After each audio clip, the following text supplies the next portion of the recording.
agora para falar sobre o Brasil depois da decisão do STF, muito interessante. Estou curiosa para ouvir vocês, porque realmente são muitas dúvidas, né?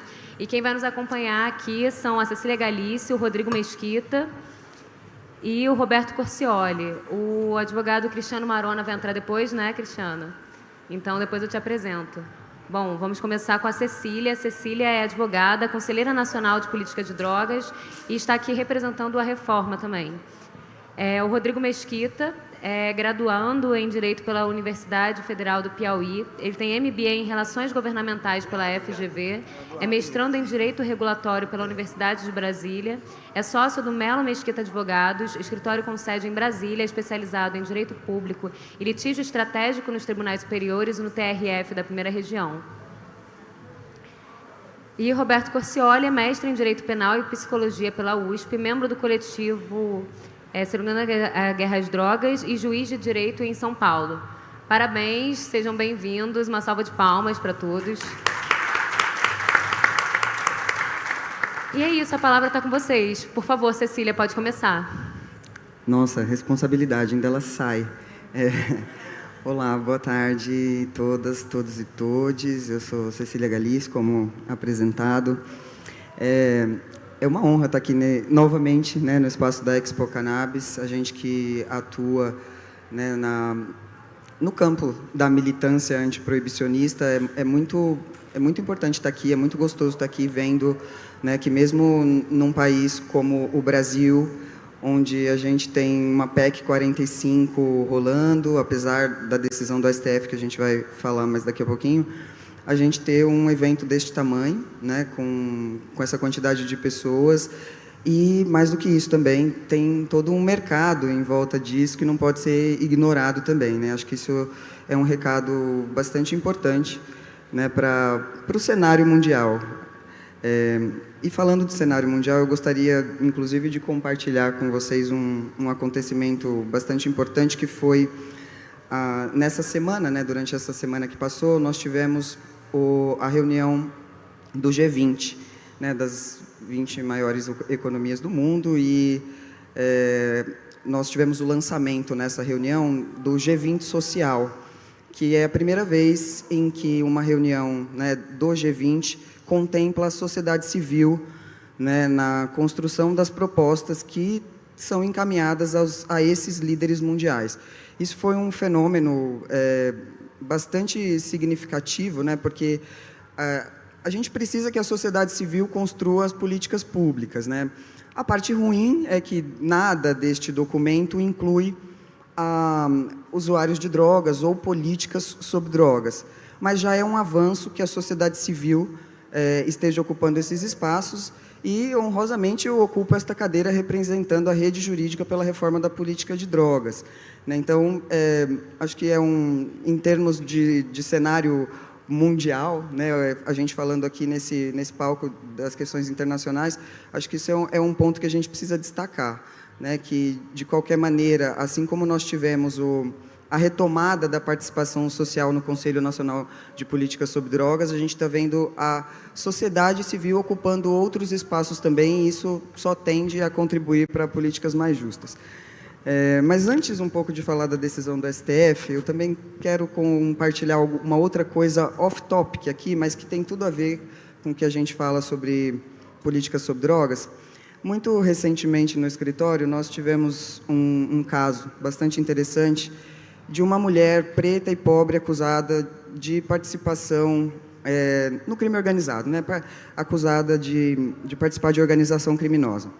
E nessa construção toda que a gente faz da defesa, né, de uma mulher a essa situação relacionada à política de drogas, é tudo bastante junto ali, conectado, né, organizações criminosas e tráfico de drogas. Eu fui fazer uma pesquisa bastante interessante sobre qual que era a posição, né? Não é um caso isolado, nós temos um número muito grande de mulheres atualmente, né?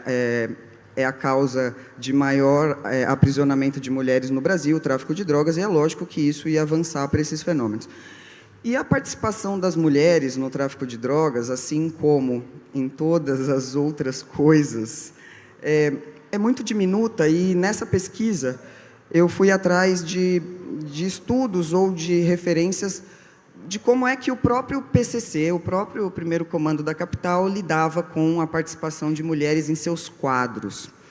E eu fiquei bastante chocada, e hoje eu gostaria muito de fazer essa provocação aqui, lendo para vocês.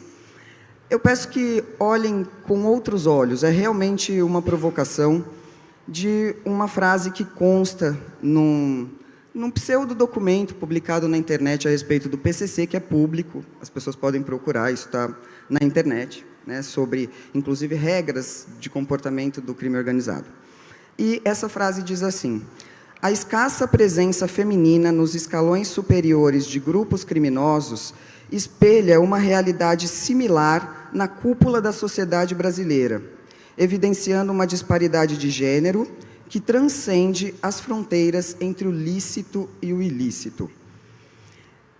Eu achei isso de uma honestidade tão grande, dizer, nós somos misóginos, mas nós aprendemos com a cúpula da sociedade brasileira. E mais do que hoje causar esse constrangimento público, que todo mundo sabe que eu estou acostumada a fazer, falar da presença das mulheres nos espaços de decisão, porque essas duas pessoas são meus amigos, honro e glorifico a vida deles por fazerem a mesma coisa, né, que a gente, estarem nas mesmas trincheiras, mas eu gostaria realmente de colocar isso como uma provocação para todos, né? A gente precisa ser um pouquinho melhor do que o PCC, vocês não acham? Né? Não como uma disputa, né, de narrativa e colocá-los como os grandes vilões da história, como é comum da guerra às drogas, né, essa eleição do inimigo público, que a gente não os enxergue como tão inimigos assim, depois de sabermos que eles estão copiando a exata e idêntica estrutura da cúpula política brasileira. Porque assim como não tem mulheres nos quadros do PCC, a gente também não tem mulheres no sistema de justiça criminal como um todo, principalmente no sistema judiciário. Agora eu vou passar a batata quente para os meus colegas que vão falar sobre o STF e o Brasil depois disso. Obrigada.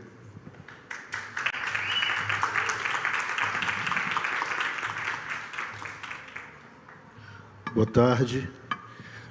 Prazer, uma honra novamente estar aqui neste palco, agora na segunda edição da Expo Cannabis Brasil, com o Corcioli, com todos que estão debatendo esse tema, a Cecília à frente, com tantas outras mulheres nessa discussão sobre política de drogas na advocacia também. Bom, eu falo do julgamento do STF com alguma propriedade, porque eu atuei nesse caso, Marona atuou também, mas atuei nesse caso com muita proximidade, até por estar em Brasília, né? Então tinha a tarefa revolucionária de estar acompanhando esse caso e fazendo uma análise estratégica de como viabilizar que esse julgamento que se iniciou em 2015 pudesse, enfim, encontrar termo agora neste ano de 2024. O processo que chegou em 2011 na Suprema Corte, teve decisão ainda em 2012 a respeito da repercussão geral. Quem não é jurista e não compreende o termo, foi quando o tribunal disse: essa é uma discussão de relevância tamanha que merece ser debatida e decidida pelo Supremo Tribunal Federal e criar referência para todos os casos sobre a mesma questão, para todo o país e para todo o sistema de justiça e também para a administração, né? Não apenas para o Poder Judiciário. Houve o início do julgamento em 2015 e, depois de diversos pedidos de vista, agora em 2024, retorna esse julgamento com uma complexificação da discussão de direito trazida ali, muito pela participação de entidades como a Iniciativa Negra Promova Política de Drogas, que eu representei também, trazendo outras dimensões para além daquela da liberdade individual que já era tão debatida no processo ali em 2015, trazendo as questões de raça, as questões de gênero também trazidas por outras organizações, outros amici curiae, mas houve uma complexificação também do contexto político em que o tribunal voltava a debater essa questão. Em 2015, havia uma abertura muito maior a discussões a respeito de direitos fundamentais, de liberdades individuais. Em 2024, nós vivíamos e vivemos em um momento de uma conflagração política muito maior e uma correlação de forças muito diferente do que nós tínhamos quando do início do julgamento, sobretudo com a ascensão da extrema-direita organizada, institucionalizada, e com uma instrumentalização de discussões que dizem respeito a direitos fundamentais, mas para fazer guerra cultural e dizer que isso é uma questão moral, que violava valores da sociedade brasileira. E o tribunal, embora seja um tribunal jurídico, é um tribunal constitucional onde as questões políticas, irremediavelmente, serão elemento na tomada de decisão. E isso fez com que o tribunal alterasse sua estratégia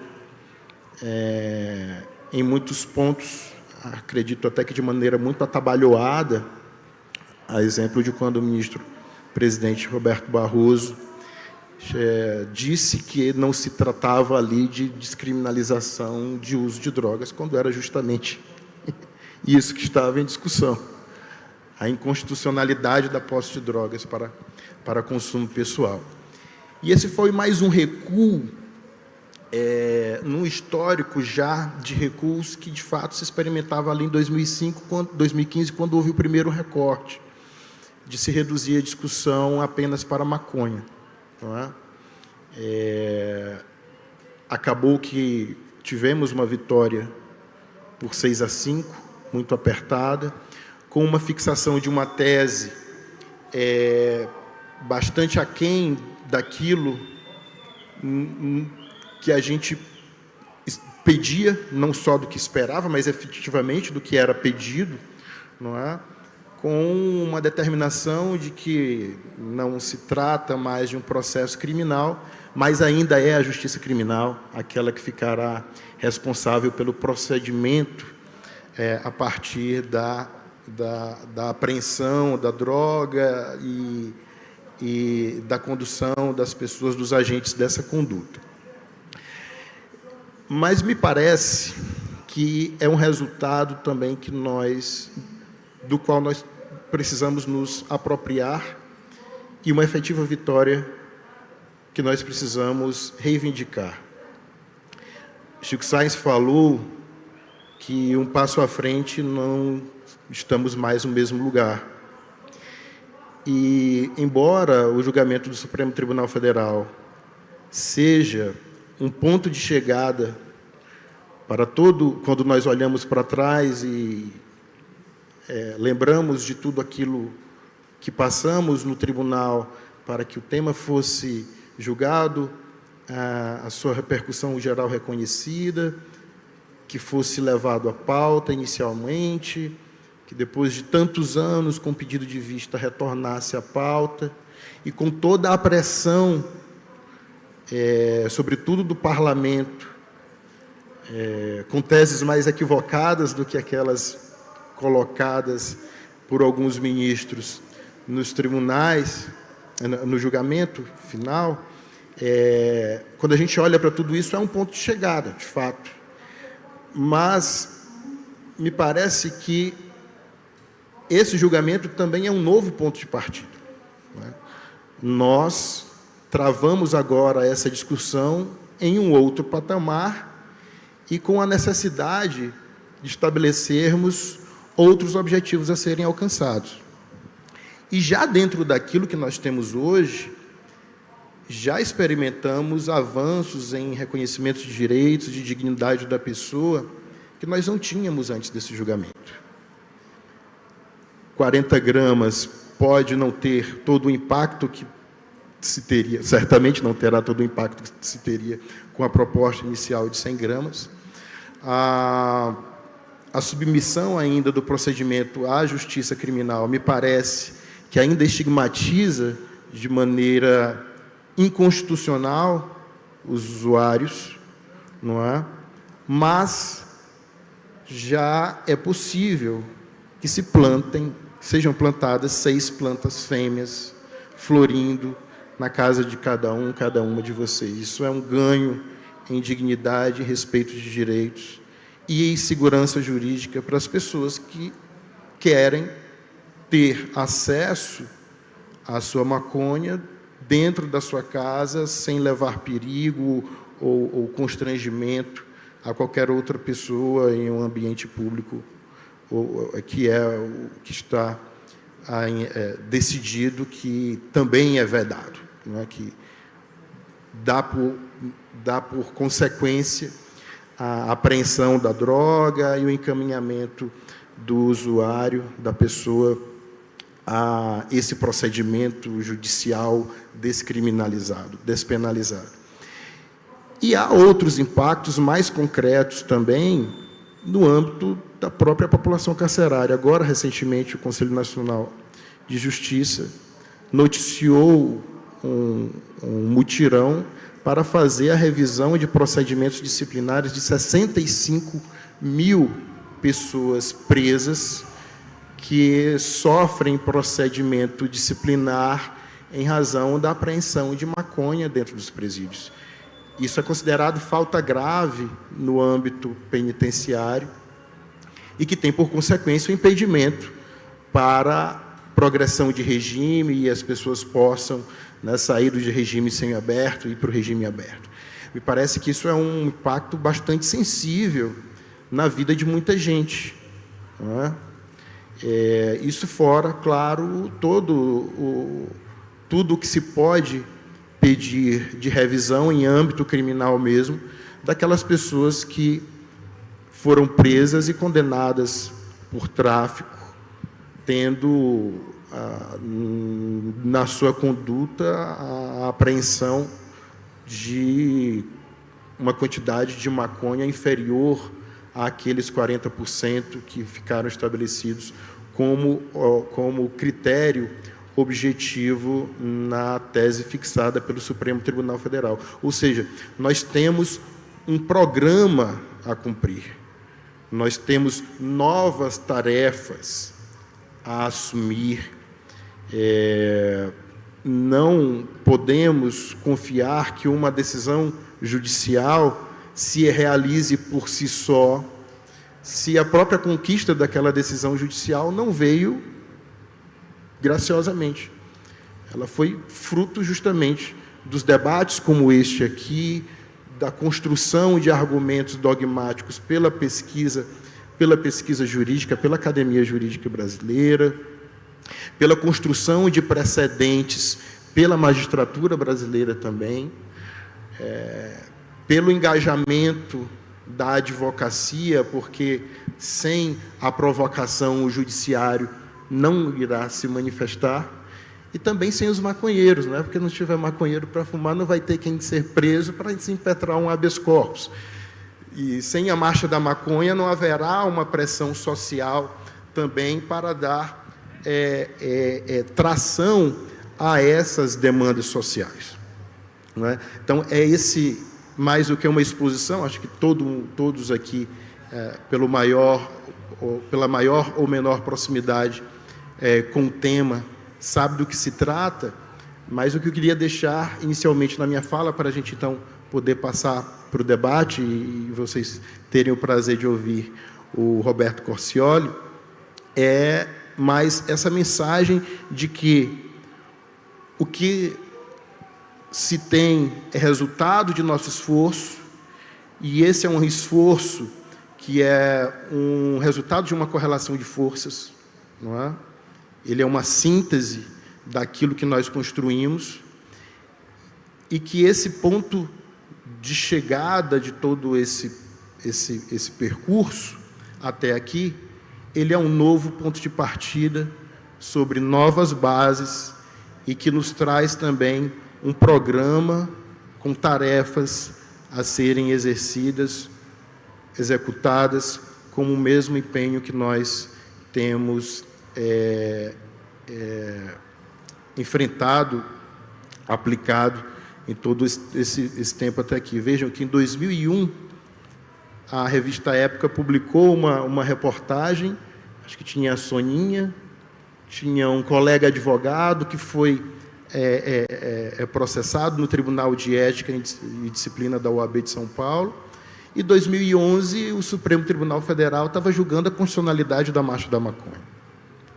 Em 2014, nós tivemos o primeiro processo de importação de CBD, e em 2024, 10 anos depois, nós temos uma decisão do STJ determinando que o Poder Executivo da União regulamente o cultivo de cannabis para fins medicinais e científicos. Não é? Esses pontos de chegada são novos pontos de partida. Nós agora vamos ter como responsabilidade incidir em um procedimento regulatório para que essa determinação do STJ não seja um teto, mas seja um piso, seja um sinal de que agora incumbe ao Poder Executivo da União dar por si só andamento a um processo regulatório que seja, de fato, responsivo às demandas da sociedade e às demandas dos atores econômicos também. Então, são novas, certamente maiores e mais complexas tarefas. Não vai faltar trabalho, teremos novos pontos de chegada, muito mais exitosos do que esses que nós tivemos até agora, recentemente. É isso. Obrigado.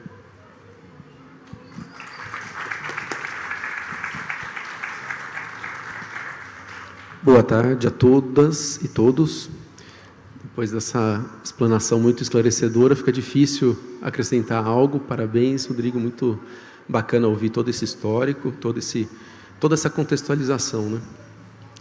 Bem, eu percebi que você enxerga o copo meio cheio, né? E não meio vazio, né? Muito bom. Mas, assim, a gente tem inúmeras dúvidas do que vai ser, do que está sendo, né, após a decisão do Supremo. E isso vai ser aplacado ao longo do tempo. Não adianta a gente também querer fazer futurologia aqui, dizer, não, o caminho vai ser esse, agora está garantido isso e aquilo. Certamente a gente vai observar muita disputa que vai ocorrer no histórico de decisões que vão surgir de acordo com os casos concretos que irão ser submetidos à justiça. Desde a situação do sujeito que então tem as suas 4, 3, 6 plantinhas fêmeas em casa e de repente ele recebe uma visita da polícia porque um vizinho, sei lá, quem comunica, até situações envolvendo pessoas eventualmente presas com menos de 40 gramas e taxadas, qualificadas como praticantes do crime de tráfico, né? E aí a gente pode pensar, bem, quais são os nortes? Em primeiro lugar, como colocou o Rodrigo, não é crime você ter essas 6 plantas para consumo próprio, mas quem vai dizer se é para consumo próprio ou não? Em primeiro lugar, né, vai ter aquela agência policial, controle policial, depois tem o controle por parte do... quando eu digo policial, né, polícia ostensiva no geral, ou enfim, e em seguida o delegado de polícia vai fazer esse filtro, o promotor de justiça vai fazer esse filtro até chegar num juiz de direito para fazer, ou numa juíza de direito para fazer esse filtro. E o Supremo deu alguns nortes para isso, mas não são categóricos, e a gente, na verdade, nota que se a prática judicial a respeito da lei de drogas, e aqui a gente tem um autor do melhor livro sobre lei de drogas do país, Cristiano Marona, fosse correta, a decisão do Supremo, na verdade, seria um retrocesso. Porque, para se caracterizar o tráfico pela lei de drogas que nós temos, não é possível se presumir a destinação daquela mercadoria para o mercado, para a venda. É preciso haver diversos indicativos, alguns elementos seguros, firmes o suficientes para ancorar uma decisão criminal, que é muito forte, tem um impacto muito grande na vida das pessoas, né? Mas o que a gente observou ao longo né, de vários anos, desde 2006, é uma aplicação com viés racista muito bem notável e recheada de presunções que vêm desde da escolha arbitrária do policial que está na ponta, passando pelo delegado e depois o promotor que compra história sem exigir uma maior investigação e o juiz que compra a acusação do promotor também sem ter um standard, um paradigma ali, um nível de certeza baseado nas provas do que foi colhido de que aquilo é um tráfico. Tanto é que se a gente for verificar, o Supremo coloca, olha, até 40 gramas ou 6 plantas não é crime, mas quando tiverem outros elementos, e ele até não se furtou de dizer quais poderiam ser esses outros elementos, é possível se concluir o contrário. Então, por exemplo, o sujeito que tem balança de precisão, tem saquinhos Ziploc, né, tem enfim, equipamentos que indiquem que pode ser que a droga seja destinada para o consumo, enfim, do mercado consumidor, a forma de acondicionamento, etc. Agora, sim, é como... Eu vou te citar também, apesar de... Não sei, pode? Pode. Como que é, Cristiano, você falou esses dias, todo juiz tinha que fumar um beck e até dar uns tiros de vez em quando para ter uma experiência de vida. As pessoas fazem esse tipo de ilação sem ter noção da realidade. Assim, o sujeito que tem a sua planta em casa porque ele faz um uso medicinal ou um uso adulto qualquer, ele tem a sua balança, porque ele vai fazer o óleo, ele vai fazer como no olho?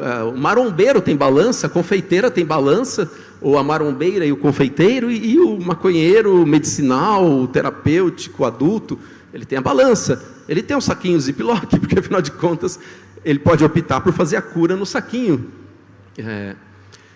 Enfim, o local onde o sujeito que é pego com 40 gramas, o local, a forma de acondicionamento. O mesmo local em que você compra é onde você vende, vice-versa. Forma de acondicionamento, olha, se você chega lá e quer comprar 10 porções soltas ou um tablete maior, varia da circunstância, do dia. Isso não é prova de nada, né? E aí o Supremo, né, avançando em algo que nem seria, me parece, da função dele, estipula esses critérios. Só que, e aí agora eu vou ver o copo um pouco mais cheio, né? A prática é tão horrorosa, ou vinha sendo tão horrorosa, que uma solução atécnica e ruim nesse sentido, de você fazer uma presunção, olha, acima de 40 gramas, você pode presumir que é tráfico, salvo, claro, a possibilidade de haver indicativos de seu uso. Você está invertendo, né, a lógica toda do processo penal, que se ancora na obrigação do órgão acusador provar, e não a defesa ter que fazer essa prova. E quando é acima de 40 gramas, por mais que você não diga com todas as letras, é o que vai ocorrer, né?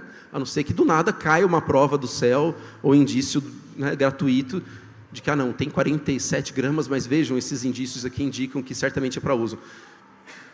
Mas, voltando, como a prática sempre foi muito horrorosa nesse sentido, de se fazer recorte racial, recorte social, e muitas vezes presumir o tráfico só porque não era 2, 3 gramas, não era uma apreensãozinha muito ridícula, passou de 15, se está separadinho, se está numa pochete, então, pronto, já era tráfico.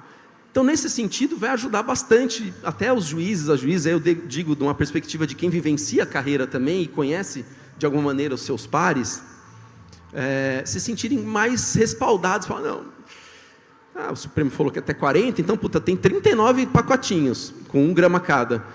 Isso aí ia ser condenado por tráfico quase que certamente, né? Talvez nos jardins, não, dependendo do jeito que foi. Mas assim, 100% quase, né? O sujeito que é pego com 39 pacotinhos de 1 grama, enfim. Ou que fosse um tablete de, né, 35 gramas ali.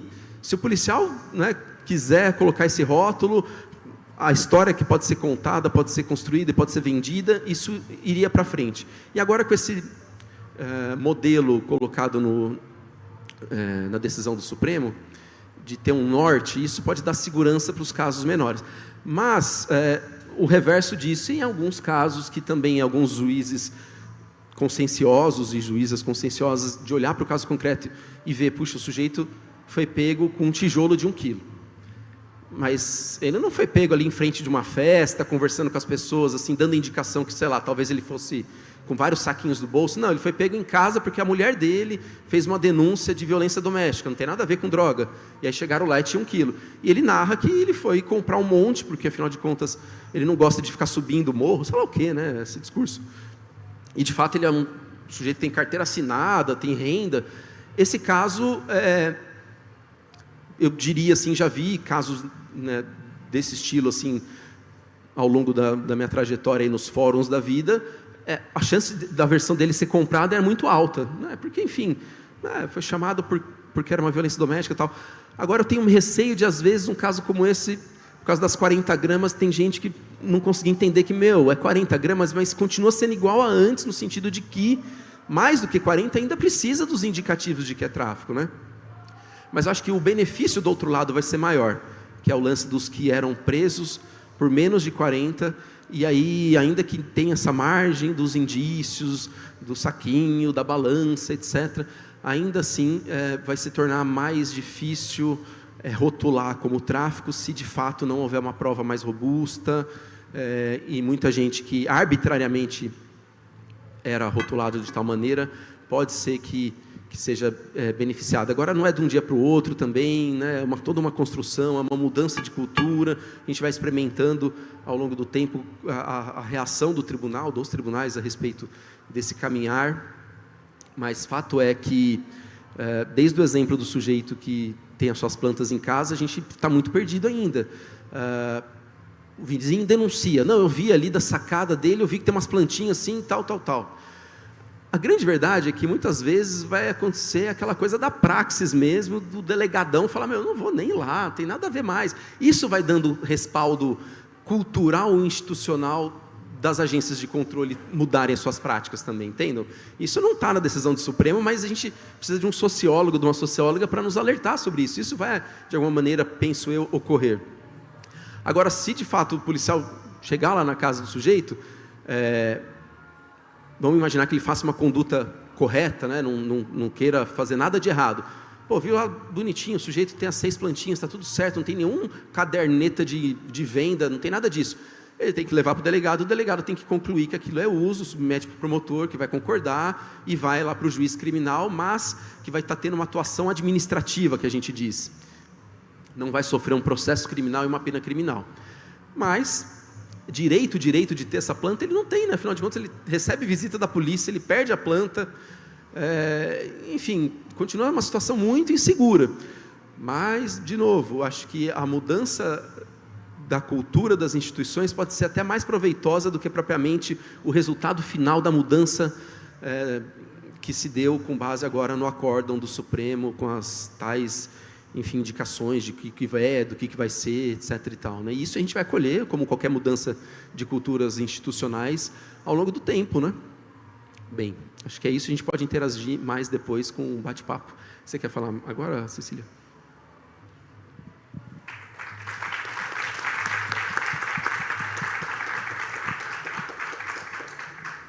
Bom, era justamente isso que eu ia propor, que a gente pudesse fazer uma troca, aproveitando que nós estamos num número pequeno e que dá para conversar, provavelmente esclarecer algumas dúvidas, né, algumas dúvidas, porque na Expo do ano passado nós não tínhamos essa decisão para comemorar, né, e de fato a gente chegou aqui esse ano num outro lugar, numa outra condição, mas de qualquer modo, acho que a gente comemora. Eu acho que faz, inclusive, é terapêutico para a luta, né? Para quem está na militância, é muito terapêutico que a gente venha a comemorar uma decisão dessa, né?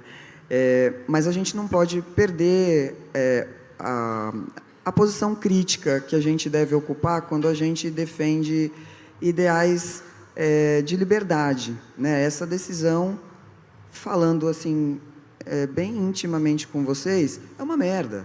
Assim, não é aquilo que a gente esperava do Supremo Tribunal Federal, que começa a decidir a inconstitucionalidade de um artigo de lei e termina falando sobre quantidade de planta de maconha, né? E aí a gente olha assim para a lei e fala assim: nossa, que bonito que só os maconheiros vão para o céu, né? Então, o pessoal que usa crack, o pessoal que usa cocaína, o pessoal que usa cogumelo, o pessoal que enfrenta outros métodos de alteração da consciência continuam sendo criminosos, né? Então, acho que... e é importante falar isso aqui num espaço que a gente está falando de Expo Cannabis, porque, sim, nós avançaremos com isso. A Marcha da Maconha é um movimento social revolucionário. Isso tudo que a gente está fazendo não tem precedentes, mas a gente não pode deixar de pensar, e principalmente nós, como juristas, pensar em liberdades e garantias individuais das pessoas, né? Como é que vai ser, a partir de agora, como é que o Brasil enfrenta essa decisão do STF? Mal e porcamente, porque é uma decisão tão mal construída que teve uma PEC aí que ameaça isso de maneira frontal, e no lugar onde isso tem que ser conversado e discutido, que é no legislativo. Então, assim, comemoramos sim, porque provavelmente graças a essa decisão nós não temos a polícia aqui na nossa porta hoje, nesse evento que consagra um período longo de militância e de discussões a respeito da legalização da maconha. Mas eu gostaria realmente de convidar todos a pensar que não deveria ser só para os maconheiros, pelo amor de Deus, né? A gente está falando de direitos e garantias fundamentais, de direitos individuais das pessoas, né? E eu acho que a gente tem que continuar, depois dessa decisão, acho que é um convite para todas as pessoas que, de alguma maneira, estão implicadas com a lei de drogas, para além do óbvio que todo mundo é implicado com a lei de drogas, né, que tente atuar nos espaços políticos de decisão, de construção de políticas públicas a respeito disso, porque não existe outra maneira de fazer esse enfrentamento que não seja político. Veja só, a gente está aqui, nós estamos discutindo uma decisão de repercussão geral que é ruim. Que show da Xuxa é esse? Que STF é esse? Né? Que, de fato, não está, na minha opinião, eu gostaria até de ouvir críticas, se alguém quiser dizer o contrário, na minha opinião, não fez o que deveria ter feito, né? Que era analisar a constitucionalidade do artigo. Então, comemoramos sim, porque a gente não pode perder a esperança nunca, né? Isso não é uma corrida, é uma maratona, é a construção de uma sociedade mais justa e livre, né? Tudo isso que a gente está falando é sobre realmente uma construção de uma sociedade mais justa. E aí, contrapondo o que o Corcioli falou, eu não sou nem um pouquinho contra o tráfico de drogas, não. Eu acho que é isso. Mas a pessoa não pode vender.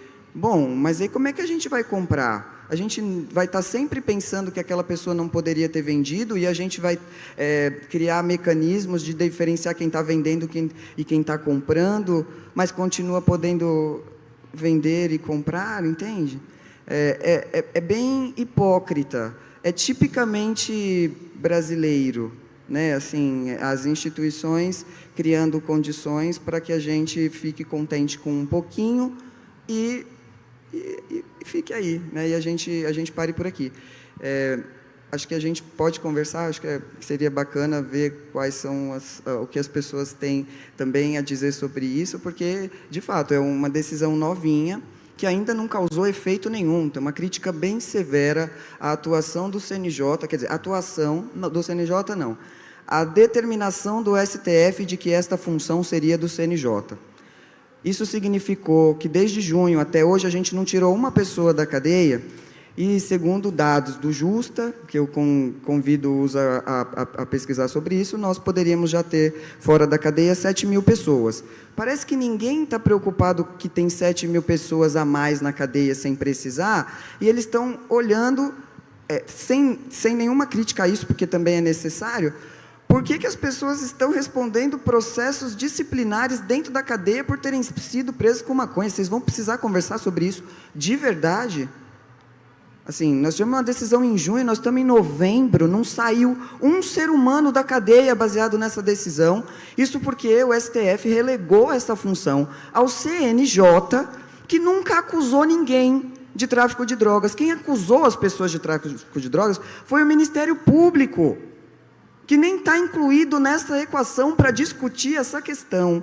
Então, acho que, como jurista, estou completamente frustrada e decepcionada com aqueles que deveriam fazer o manejo mais apropriado da lei que a gente tem, né? Que é ruim, mas, né, a gente ainda tem algumas coisas aí para referendar esses processos. Não sei se vocês querem fazer uma conclusão antes do público, sim. Eu gostaria, sim.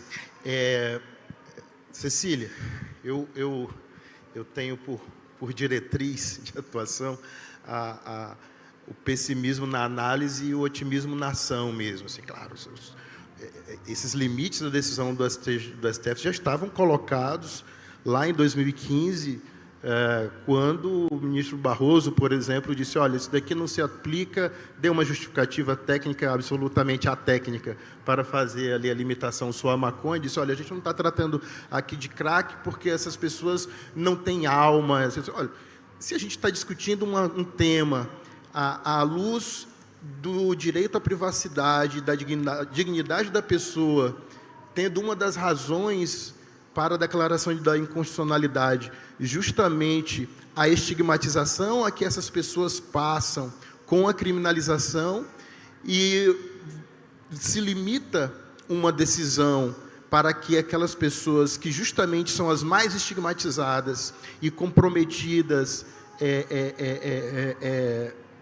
por uma política de drogas segregadora, você não apenas não as alcança com a decisão, como você ainda adota como fundamento para essa decisão de limitação um argumento que reforça o estigma sobre essas pessoas. Então, assim, esses limites estavam colocados ali muito claramente.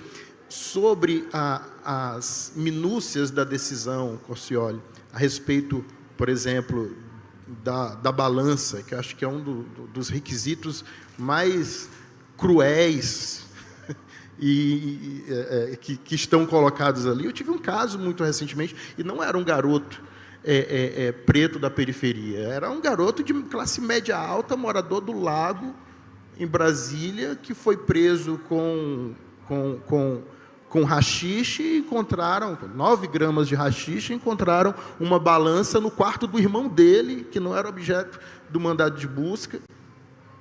E uma magistrada nova do último concurso do Tribunal de Justiça do Distrito Federal e Territórios, que a gente imaginou, então, que tivesse, né, mais atualizada com o que produzido pela Dogmática mais recentemente, não é? Uma pessoa com uma visão de mundo mais consentânea com aquilo que se vive hoje, provavelmente mais bem informada, e ela não, ela condenou por tráfico de drogas, sem redutor, sem tráfico privilegiado e nada, com fundamento ali na balança, e ainda citando uma cautelar que sequer estava juntada aos autos, assim, uma tecnia onde você percebia que a moralidade dela ainda era o que informava a leitura que ela fazia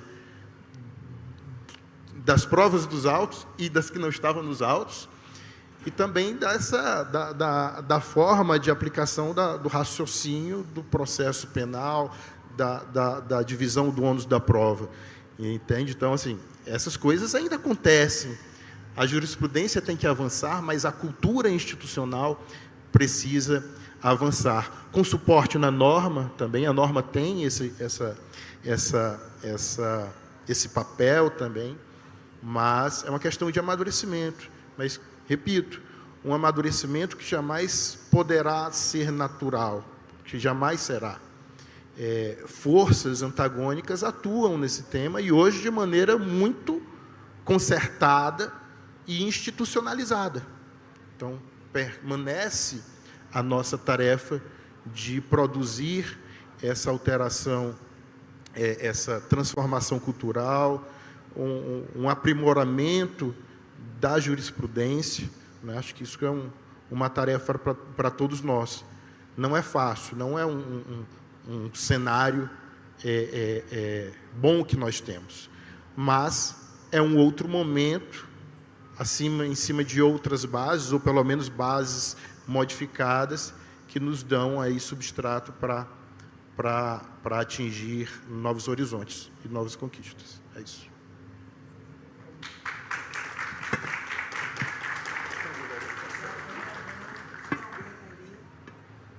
Tem alguém da organização? Como que vai ser? A pessoa vem até aqui, é isso?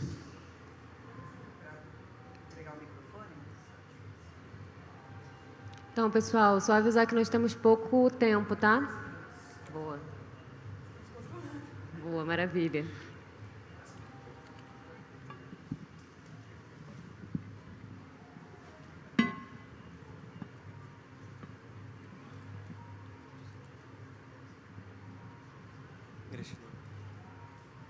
Olá. Eu tenho uma pergunta em relação a isso, que eu tenho uma sensação parecida, porque você comentou, né, que foi começado a se discutir sobre a questão de uma descriminalização em relação às drogas, no geral, de a gente conversar sobre a Constituição a respeito disso, e no final acabou sendo falado só sobre a maconha e as outras acabou meio que sendo demonizada, entre aspas, né? Não é exatamente essa palavra, mas eu me questiono nesse aspecto de, vocês enxergam que isso é um reflexo em relação à própria população e o STF ter medo em relação a se posicionar nesse quesito de tipo, mostrar, olha, existem estudos, existe, né, a questão, porque de uma forma ou de outra, se a gente for começar a conversar sobre drogas, a gente vê que a cocaína ela já foi utilizada dentro da psicologia e da psiquiatria. A gente tem o DMT, né, os cogumelos, já desde épocas ancestrais sendo usados na questão de caça. A gente vê a questão da própria cerveja, né, que se a gente começa a pesquisar as receitas, a gente só tem as receitas de cerveja da forma que a gente conhece hoje, porque os copos de vidro vieram. Antes tinha rato, tinha né, tantas porcarias envolvidas no meio, né? Então, existe alguma questão nesse mérito de, olha, a gente tem um receio, a gente ainda precisa preparar a população para essa conversa, de precisar realmente trazer mais a população para perto, talvez. Não sei como se eu consigo me colocar nesse aspecto, né, de ser uma questão também educacional, não só jurídica, mas educacional. Legal. Como o Rodrigo falou, no início do julgamento, era um julgamento sobre aquilo que deveria ser, ou seja, um artigo de lei, ele é constitucional ou inconstitucional? Quais os parâmetros? Princípios, artigos outros, normas e garantias da própria Constituição, que vão dar esse norte. Quais seriam elas? Liberdade individual, autonomia individual, a privacidade, na vida íntima, o direito, enfim, a esses valores que estariam sendo confrontados por uma norma penal que vai dizer que é crime você se valer de uma substância por seu próprio uso, né? Dentro da ótica penal, ancorada também na Constituição, você não pode ser punido por eventualmente fazer mal a você mesmo, né? Então era sobre isso. E aí, ao retomar o julgamento, e mesmo já naquela época, como o Rodrigo apontou, enfim, a coisa foi guinando para outro lado. E aí a gente viu um julgamento recheado de pérolas, do tipo, segundo um estudo de não sei aonde, não sei o que, de maconha faz mal, sabe? Tal coisa, não. É claro que também vieram discussões interessantes, mas que eu acredito poderiam ser colocados, deveriam ter sido colocados de outra maneira. A questão do próprio racismo, né? Como é feito o recorte daqueles que são presos com baixa quantidade de droga, e aí com base num dado da realidade mostrando que há um claro viés racista nessa política de drogas, você pode concluir que é uma política também inconstitucional por conta disso. Mas, no fundo, o que eu quero dizer é que esses outros argumentos não eram necessários e nem eram adequados para uma análise técnico-jurídica a respeito do artigo 28 da Lei das Drogas, que também não poderia ser segmentado a respeito de uma droga A ou uma droga B, porque o artigo não fala disso. Ele é simplesmente um artigo que criminaliza drogas, que são ditas pelo Poder Executivo quais são. Agora, o seu diagnóstico, acho que é super válido, né? Olha, por que o Supremo não fez isso? Com medo de um efeito backslash, assim que fala? Backlash. Lash que é negócio de surf, né? Que eu usei ontem, inclusive. Né? Não sei o nome direito, mas... Ou não é o elástico só, né? É o elástico. Mas da prancha... a prancha a gente fala... Sei lá, eu comecei a aprender a surfar ano passado, então eu não sei os termos. Virei maconheiro há pouco tempo e surfar também há pouco tempo. Mentira. E aí, tem isso, o receio do que poderia vir de reação, o receio de uma deslegitimação popular, o receio a respeito de uma guerra dos poderes, como a gente começou a ver esse ensaio com a PEC, né? É um diagnóstico super válido, acredito eu, né?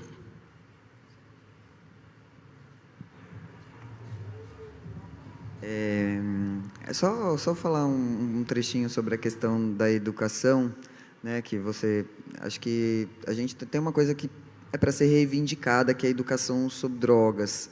Né? E isso não é uma realidade para nós hoje. A gente não tem nenhum esforço, né, dos responsáveis pela educação para educar os jovens a respeito de substâncias, né? Assim, o que poderia ser muito natural a partir de quando as pessoas começam a estudar tabelas periódicas, né? Se tem condições de entender uma tabela periódica, a gente tem condições de começar a falar sobre substâncias e a atuação das substâncias no nosso corpo, que poderia ajudar bastante para reduzir não só o estigma sobre as pessoas e o encarceramento a esse respeito, mas até sob o ponto de vista da saúde pública, né, de um modo geral, porque, de qualquer modo, como a gente está falando de um país em que mais de 80% das pessoas são atendidas pelo SUS, quando a gente tem um problema relacionado ao uso crônico de substâncias, isso é um problema também do SUS, né? Então, acho que tem sim esse lugar que você falou, acho que a gente tem que reivindicar uma educação sobre drogas, até sob a ótica da saúde pública, porque isso com certeza poderia contribuir bastante para a melhora da saúde geral da população, né? O pessoal acha que é mais fácil matar, né? É bem estranho. A gente poderia ver pelo viés da saúde e não pelo crime. Mas, Cecília, veja que até o julgamento da descriminalização, a educação sobre drogas não era direito, era pena. Das sanções impostas pelo artigo 28, declarado inconstitucional, era ter que participar de um curso educativo sobre drogas. Então, veja, assim, a conduta era vedada, era criminalizada, e o debate a respeito dele também, tanto que foi necessário se levar uma DPF até o Supremo Tribunal Federal para que se pudesse fazer marcha da maconha sem a polícia jogar bomba em todo mundo. Não é?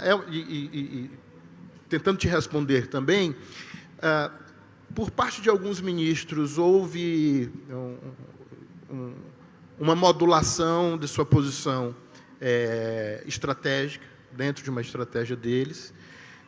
Tem gente, assim, os ministros, o Supremo Tribunal Federal é feito por pessoas, e essas pessoas, elas não são necessariamente oráculos, não é?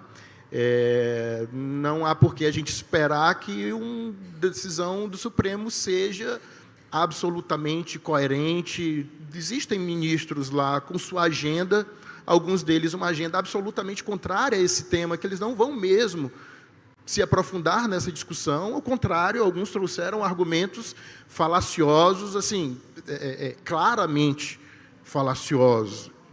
Teve um ministro que disse que essa discussão nunca tinha sido feita em nenhuma outra corte constitucional, quando o Supremo Tribunal Federal editou um livro justamente com com casos de jurisdição constitucional comparada a respeito do tema drogas. Não é? Ministros que disseram, olha, argumentos do tipo, a criminalização é o único argumento que a família pobre tem para deixar a criança longe das drogas. Eu tenho certeza que essas pessoas têm uma capacidade intelectual suficiente para superar argumentos como esse. Mas eles também têm sua agenda, então isso tudo está envolvido num julgamento como esse também. Mais alguém? Olá. Meu nome é Mônica, eu sou médica infectologista, eu sou agrônoma também e eu participo da vigilância sanitária. É a primeira vez que eu estou participando da Expo Cannabis, é muito prazeroso. Parabéns aí a vocês. Eu quero colocar uma situação que é da cartelização da farmácia legalizada em relação aos psicotrópicos. Eu não sou psiquiatra, mas eu sou presidente da comissão de ética do hospital onde eu atuo, e não é raro que haja desvios de dormoni, de benzodiazepínicos, fentanil, e por mais que a gente notifique para a vigilância, não existe um policiamento dessas drogas. E ouvindo a vocês aqui, eu fico pensando se a questão do psicotrópico da cannabis ela não tem uma barreira farmacológica impedindo, porque ela tem muitas atuações no corpo humano e nos animais também. Então, eu enxergo assim como uma barreira econômica, entendeu? Então, eu coloco aí para vocês, se não está existindo isso, e do ponto de vista jurídico, isso não deveria ser também investigado. Quais são esses interesses? Colocando que, na psiquiatria, a farmácia alopática banca mais de 90% dos psiquiatras, e me desculpe se tiver algum aqui que não saiba disso. Eu sou homeopata também, então eu tenho as minhas reservas para a alopatia.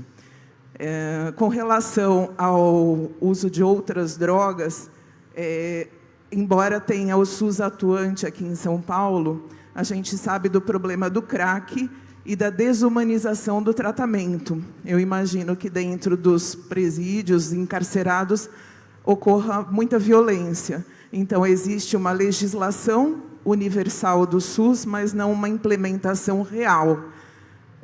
Tanto que nós pagamos, né, convênios, psiquiatras particulares, nós não conseguimos acesso ao SUS realmente. Então, do ponto de vista jurídico, não temos tratamento, e, do ponto de vista legal, temos acesso a uma série de medicamentos e drogas psicotrópicas que fazem muito mal à saúde.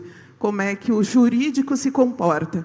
E a terceira coisa é que eu gostaria de participar no ano que vem num terceiro Expo Cannabis, com mesas multidisciplinares, onde se pudessem ser colocadas essas questões, porque eu tenho certeza que cada um aqui tem muito mais questões e são de outras áreas, e trocando a gente poderia crescer. Deixo esses 3 pontos. Obrigada. Eu vou passar para você, que é uma pessoa da questão medicinal, tem aí uma... Qual o seu nome? Mônica, olha, a criminalização das drogas, todas elas são um fenômeno multifatorial. Não é? Se vocês pegarem o livro do Marona, na parte que ele faz uma contextualização mais histórica, sociológica, vocês vão ver muitas referências a respeito disso, de como não só no Brasil, mas outros países também, nos Estados Unidos, a criminalização da maconha, a criminalização da cocaína, como isso, como as populações que tinham o costume de utilizar essas substâncias, elas foram, assim, elas foram objeto de controle, elas eram o objeto a ser controlado, e a criminalização dessas substâncias era instrumental para esse controle. Não é? Como o cânhamo podia ser um material com corrente de fibras sintéticas, e essas fibras, e isso justificasse o controle dessa substância também. E, da mesma forma, no desenvolvimento da indústria farmacêutica. Né? Tem um livro que eu vou tentar lembrar o nome do livro, mas eu consigo te passar depois dos autores. É o professor John Braithwaite e o professor Peter Drahos. Eles são professores de regulação na Universidade da Austrália. Eles têm um livro sobre regulação de diversos setores econômicos. Eles têm um capítulo 15, especificamente sobre o desenvolvimento da regulação da indústria farmacêutica, e eles identificam 5 regimes de proibição, regimes de regulação, regime do álcool, regime do tabaco, das drogas proibidas, o regime dos medicamentos prescritos, e eles trazem lá muito dessa dimensão econômica, dos interesses econômicos para a criminalização de determinadas substâncias, naquele momento ali no século XX, em que se desenvolvia com muita rapidez a indústria farmacêutica. Existem esses interesses também, né? Mas são multifatoriais e eles são concorrentes a depender do contexto também. Certamente eles estão presentes, sim. Não sei se determinantes, mas presentes certamente.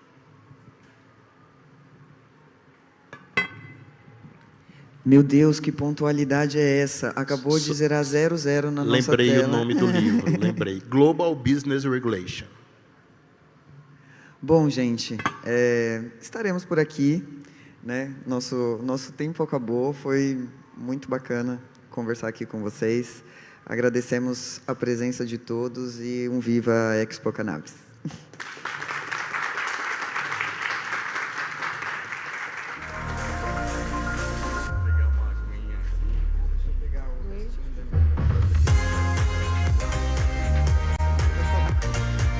Parabéns pela mesa, muito elucidativo. Acho que ajudou a preencher algumas lacunas nas cabeças das pessoas. E informamos que a próxima mesa ela vai ter um intervalo maior, ela começa às 6h10 e vai tratar sobre os diferentes usos do cânhamo. Então aguardamos vocês aqui. Obrigada.